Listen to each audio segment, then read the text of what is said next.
The split between Konami and Hideo Kojima rocked the gaming world, but from that split came his next masterpiece.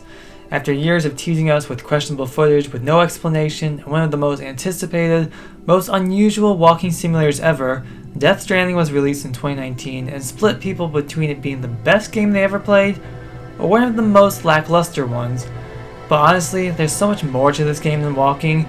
You'll be sneaking, driving, climbing, and fighting your way through rough terrain and weather to deliver important packages. From babies in capsules, to acid-like rain, to a bug-eating woman, Death Stranding was an experimental game in itself, one that can't really be easily matched or compared. In its quest to reconnect to broken America, it also brought players together in its online mode by allowing numerous structures to be built in order to help the player on their journey. And seeing Norman Reedus peeing is more than I ever thought I would see in one lifetime. It was one of those games that I purchased and played on launch, but had a hard time getting into and lost interest quickly, only to pick it up again over a year later to finally complete it, and it sure was something else. A lot is questionable and confusing, yet understandable, and at the same time, it's like that's the point of the game. Now with the power of next gen, Death Stranding gets new life exclusively on the PlayStation 5 with a director's cut of the game, expanded and remastered with new content for the system. And your save data will be transferable, and there should be a new trophy list with DLC trophies. Is this new version really a director's cut? No. Hideo Kojima has publicly disapproved of the title. He states, "A director's cut in the movie is an additional edit to a shortened version that was either released reluctantly because the director did not have the right to edit it, or because the running time had to be shortened." And just like Ghost of Tsushima, both have new additional content created for the game, but don't feature original content that had to be cut out during development. Simply put, it's a marketing ploy, one that's very unnecessary and very misleading. While nothing included is cut content, there's a ton of new content to bring veteran players back. New content includes a firing range to test out various weapons in the game, additional missions, a fragile circuit racing mode, melee combat has been updated, new weapons are added, and new gadgets for delivery such as the awesome cargo catapult, or the buddy bot that walks with Sam or even carries him. Plus, the Half-Life and Cyberpunk 2077 content that was exclusive to PC will now be on the PlayStation 5.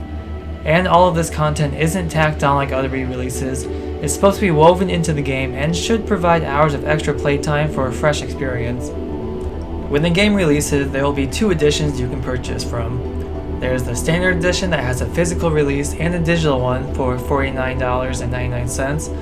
Then there's the digital deluxe edition, which is full of many goodies. It has an increased price point of $59.99.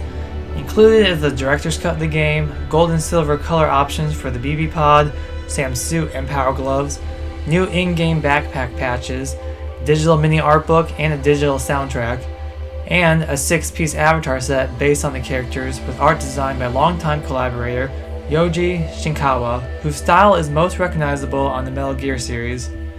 But the best out of all of this is that if you already own a version on the PS4, you're able to upgrade it for a simple $10 to the digital deluxe edition. This $10 upgrade will be available at launch, so don't worry if you don't see it on the PlayStation Store currently. You will, however, have to use your PS4 copy to play the game on the PS5. This is a far better and less complicated deal for those who don't want to pay the full price, or more again, unlike Ghost of Tsushima, which is charging $10 simply to upgrade the game to the PS5 version, or $30 for the upgrade and the director's cut content. It's a far better deal, but seeing as both are published by Sony, it does add some confusion as to what to expect for the future if this trend continues. If we are going to have to pay $10 for upgrades, extra content should be included. Otherwise, it should be a free upgrade like what many games have already done and are currently doing.